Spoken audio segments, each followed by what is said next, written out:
Hey guys, welcome back to another personal finance video. Today is Thursday, April 9th, and first things first, I have to acknowledge how absolutely wonderful this weather is out here today. I hope you guys are staying safe and still practicing social distancing and everything like that. But please, if you get the chance, get out and enjoy this weather. I mean, it's absolutely beautiful out here. Get some vitamin D for yourself because that's good for you. And yeah, the only thing I'll say about this weather being out here is I apologize. The wind is a little strong right now, so it may disrupt my audio for a little bit. But anyway, make sure you get out today. All right, let's get into this video.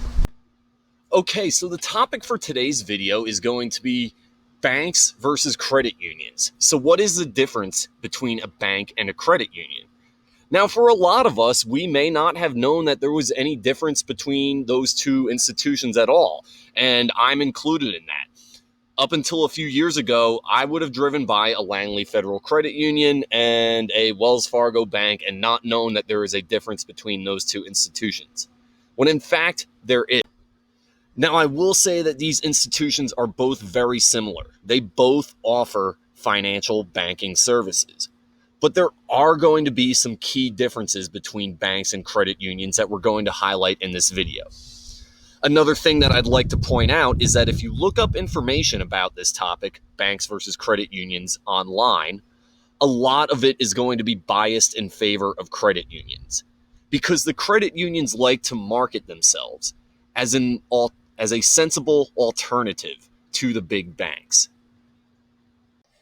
All right, so for us to understand the difference between banks and credit unions, we're going to go ahead and draw a good old-fashioned Venn diagram. Now, I'm sorry, I am not very good at drawing circles, but I did my best, and we're going to start this out by identifying the similarities or the things that banks and credit unions have in common. So we'll fill in this middle space right here. I'm going to go ahead and zoom way on in. That way we have plenty of space to write about the similarities that they have in this small space right here. All right. So the first thing to note is that both banks and credit unions offer banking services. All right. And those are the things that I talked about in the video that I put out yesterday. And I'll put a link to that in here. But, that's your basic stuff. Checking, savings. All right, so you can set up a checking account or various savings accounts, like a simple savings account or a certificate of deposit. They also offer loans. So if you're looking for a mortgage or a car loan or a business loan, they also offer credit. All right, if you're trying to get a hold of a credit card. Or again, they also offer for you guys investment accounts. A lot of times they'll offer investment accounts for education savings and retirement savings. So those services are one thing that the banks and the credit unions do have in common. Another thing they have in common is that they vary in size. All right, you have big banks and you have really small banks, local community banks like C&F here in the Hampton Roads area. That's a pretty smaller bank as opposed to, say, a big bank like BB&T or Wells Fargo or Bank of America. Same thing applies with credit unions. You have big credit unions like Navy Federal Credit Union or Langley Federal Credit Union, and you have smaller local ones like Bayport Credit Union in this area, for example. Then finally, the other thing I'll note in what they both offer is varying forms or formats, we'll say. All right. And by that, I mean there's different places that you can go to do your banking, whether it is brick and mortar. So brick and mortar being the actual physical bank that you would go to. They offer ATM machines, so the automatic teller machines, online banking,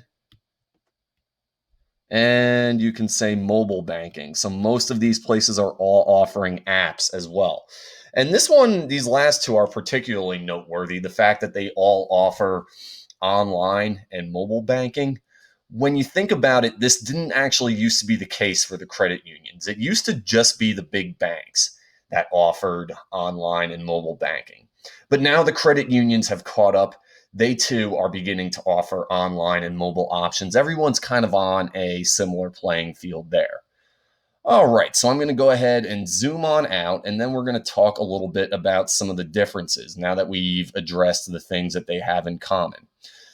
So, the key fundamental difference between a bank and a credit union boils down to the ownership structure. Banks are corporations. I'll go ahead and make my pen font a little bit smaller here. But given that they are corporations, that means that they are owned by shareholders.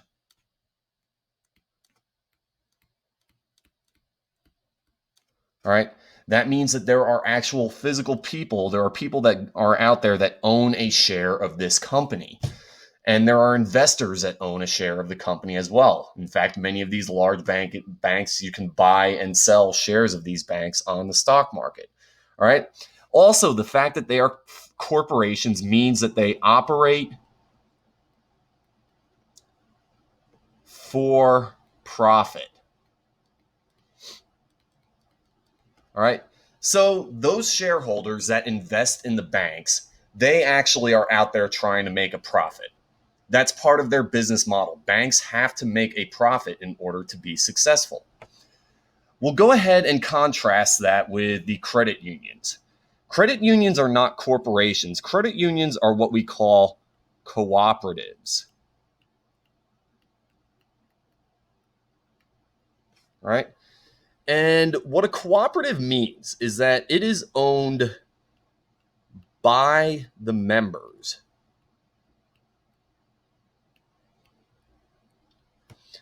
So that's a pretty interesting fact that you might not know if you actually have a credit union account.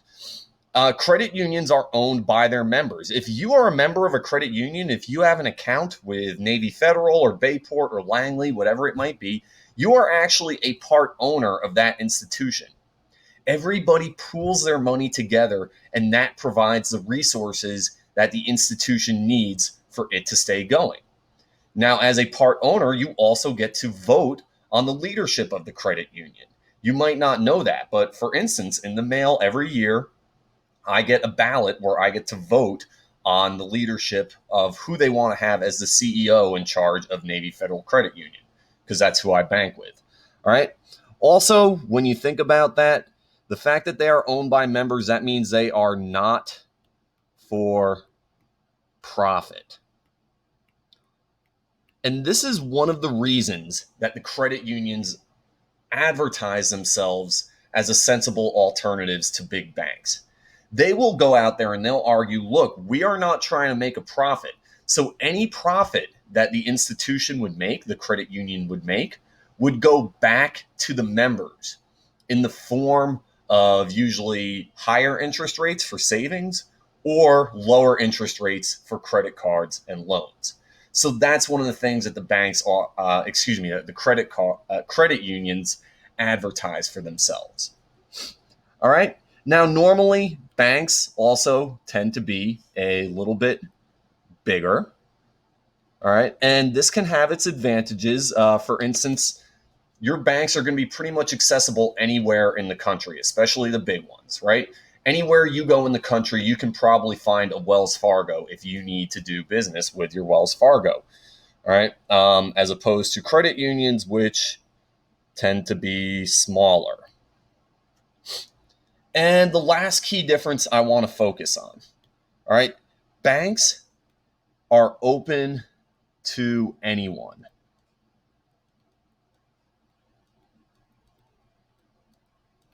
All right, pretty much anyone out there can go and open up an account with a bank so long as you have the money and the means to do so. It's not going to be the case with a credit union. Credit unions have membership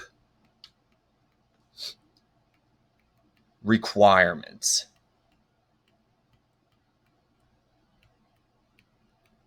So what this means, credit unions are not open to everyone to get an account.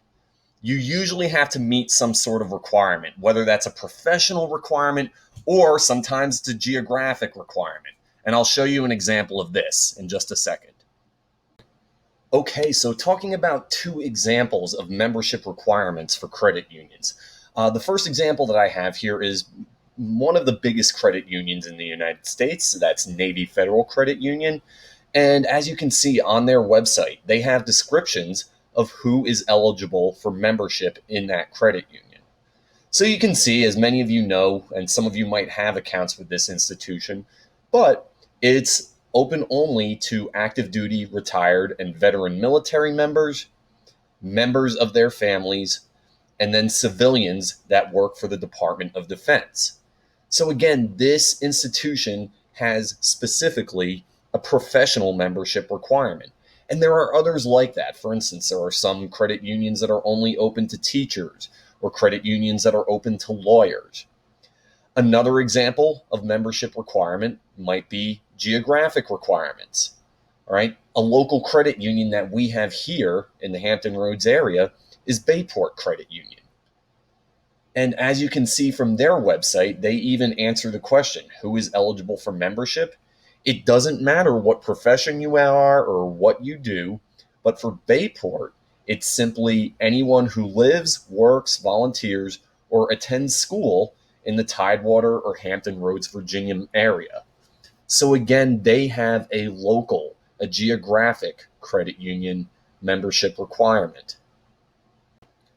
Okay, so in summary, banks and credit unions, they offer a lot of the same banking services, whether it's checking, savings, credit, loans, or investments. But when it comes down to the differences, banks are corporations owned by shareholders and they operate for profit, while credit unions are cooperatives owned by their members that do not operate for profit.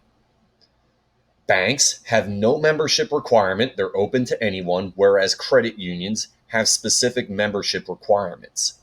And then finally, banks tend to be larger with more branches, whereas credit unions are going to be a little bit smaller. So that's it for this video on banks versus credit unions. I hope you guys enjoyed it. And again, take a look back at my personal finance playlist. Go ahead and check out some of the other videos that I have there for you guys. I know some of them are a little longer than this, so, pick and choose which ones you want to learn about. All right? Hope you guys take care. Stay safe and healthy. And again, like I said, it's beautiful out today. Go ahead, get outside, get some sunshine. Just make sure you're keeping your social distance away from others. Take care, guys.